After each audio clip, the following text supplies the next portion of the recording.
And we are here with Jason Richards, the CEO and founder of the app Minga. Jason, hello, how are you? I'm very well, Jeff. Great to see you. Thanks for having me. Yes, we did a video chat back in May when all of this has kind of started, and here we are, video chatting again. Still talking Yeah. about fun stuff. But hey, you are one of our exhibitors here this year. We're super excited to have Minga back. We used Minga at CADA Leadership Camps back when we were still in person. Tell us a little bit about Minga and what you can offer schools. So Minga, I mean, the great easiest way to put it is there are tons of platforms for the classroom. You think of like Google Classroom and everything else like that. But our schools are so much more than a classroom. And for everything else, for your community, there's Minga. It's a platform built to help you engage, connect, and communicate with your entire school community. That's like students, parents, teachers, admin, everyone all in one place. Fantastic. And if you were a new user to Minga, like how simple is the setup? What kind of features does it have? Yeah. So, obviously as an administrator, when you're first setting up Minga, there's a 20 minutes of configuration just to tune it to exactly what you want.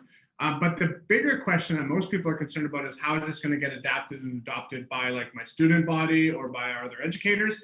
And if they can sign up for Instagram, Minga will be a breeze. So yeah, we look and feel very much like a social media platform from a user's perspective, and it's extremely seamless. Yeah, very, very slick interface going on there. That was one of the popular features that we had when we used it during camp. How long have you been involved with CADA, Jason?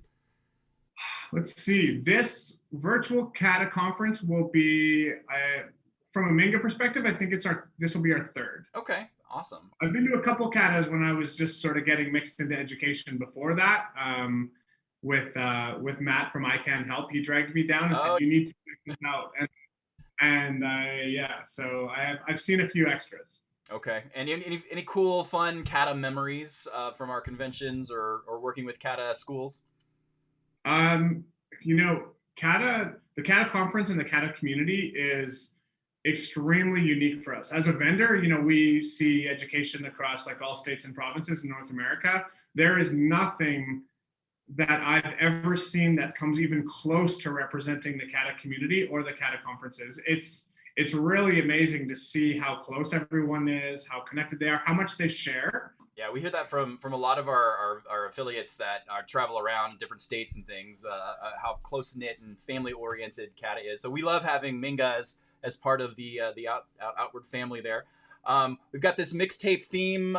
Love talking about 1980s and 90s music. Any cool concerts you attended or fun music memories or favorite artists? I mean, I was a 90s kid, so I high schooled through the 90s and college through the 90s. That's definitely my era. And I'm so fortunate that my 15-year-old now, 90s hip hop is like her favorite music too. So we're still doing the 90s. It's still happening. I think her favorite show is probably Fresh Prince. So it's like we're going. It's nonstop. Cool concert. So this is a 90s band that my wife and I went to a few years ago in Vegas, and it was Boys to Men. Oh yes, Boys to Men on Bended. Oh, it was.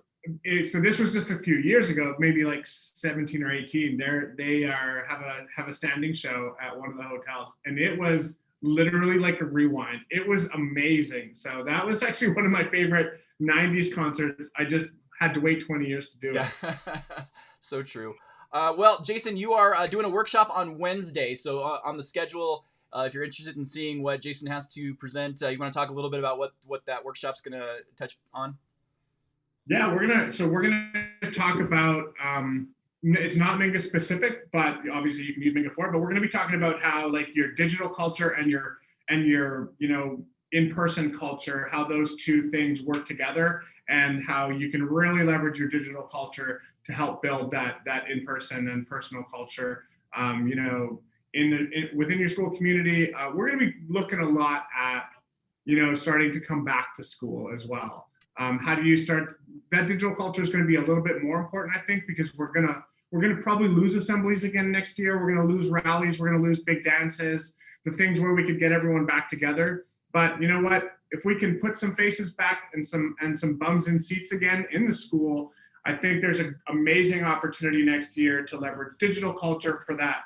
to replace some of those mass events that we had until we can start to bring it back. And then, it'll still be shifting into how digital culture helps promote and drive attendance and engagement. So we're going to be talking digital culture and in-person culture, how those two things intersect. Perfect and very timely. So look for that on the schedule on Wednesday.